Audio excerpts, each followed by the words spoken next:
Hello and welcome to the Love Muslims Critique Islam Part 7. So what really happened? Throughout this series of videos, I'll be sharing with you the truth of Islam that you won't get from mainstream media and you won't get from Muslims. So let me reveal to you the secrets Imams don't want you to know and take you on a journey of absolute truth. Abdul Malik was the head of the Caliphate, which is the Islamic leadership, at the time of the Umayyad dynasty between 685 and 705 AD. Now, he recognizes that Arabs don't have an established religious identity like Jews and Christians have, and he sees the prophetic line in Christianity and Judaism going all the way back to Abraham. Now, Abdul Malik decides he wants the same for Arabs, and he starts one using Muhammad to create his prophetic line and give the Arabs an identity. He then introduces the new faith and called it Islam, and his people called Muslims. He makes Arabic the international language and introduces coinage to the region and becomes known since then as the Great Arab Reformer. So he creates an Arab identity, has Muhammad as his Arab prophet. He has the mosques facing the Arab sanctuary of Petra. So he introduces the faith called Islam and introduces the people called Muslims. Al-Walid, his son, starts to collate manuscripts between 705 and 715 AD. In Jerusalem, to help establish the new Islamic religion's supremacy, he builds a mosque that is bigger than any other building there at the time to make the point of supremacy. So this is at the site where Muhammad, in his dream, lands on a flying horse. So this is the reason why the Dome of the Rock is there today. And the Dome of the Rock's Qibla is facing Petra, which is, as I said, is the Arab spiritual power source at the time. And he uses local Jewish Christian construction expertise and know-how who are also running his administration to build it.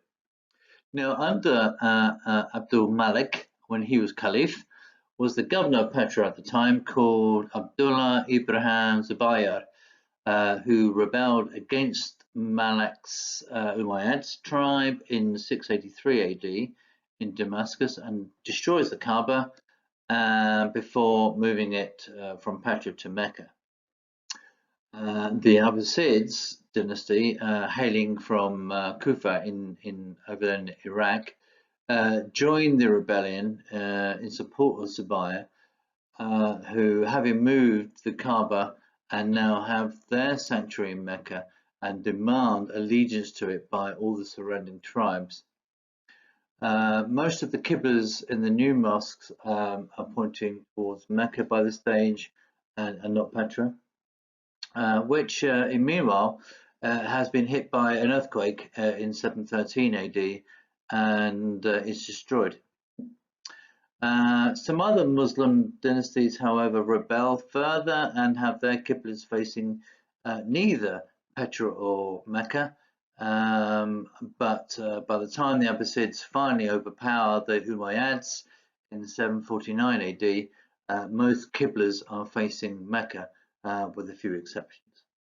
At this stage, early Quranic manuscripts start to appear and start to generate during the reign of Abdul Malik's son, Al-Walid, who led the caliph from 705 to 715 AD. Unfortunately, none of the manuscripts are complete, nor do they match anything in the Quran today, and they continue to change up to the 9th century until the Quran is eventually canonized in 1924 in Cairo, roughly about 90 odd years ago. And it's the reason why we have 31 different Qurans today.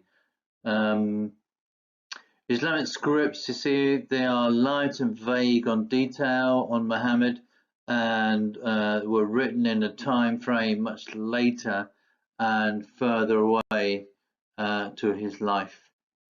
But the Bible was put down much closer to Jesus' death and by eyewitness accounts. Jesus' life is much more traceable from birth and in parts his childhood, but in the main, the last 3 years of his life. But a lot of what Muhammad's life was just not written down until well after his death, and much of it is in doubt. We also have non-biblical writings from respected Greek and Roman authors and historians, people like Thales, Tacitus, and Josephus. Now, we know what we know about Jesus, and these are from hostile accounts, and they too verify the Gospels as to what Jesus did when he lived. And so the Bible accounts of Jesus' life is a lot more detail of how he was born, much about how where he grew up and what he did in his latter days of his life. Of course, we now know where and when he died. What we now know about early Islam is in doubt through lack of evidence, basically. Much of the Quran is in doubt because it was revealed to an illiterate who didn't trust its revelations and was revealed in a language that had to be developed. Nothing is known of Muhammad until the late 7th century. Nothing is known of Mecca until the late 8th century. Nothing is known of his story until the 9th century, which is 100 years too late and written by people who lived 100 miles too far away. So one thing is for sure, whoever wrote the Quran, it definitely wasn't Muhammad. Well, I hope you've enjoyed this episode. Join me next time when I shall be asking, has the Bible been corrupted? In the next episode of Love Muslims, Critique Islam. So I'll say bye for now.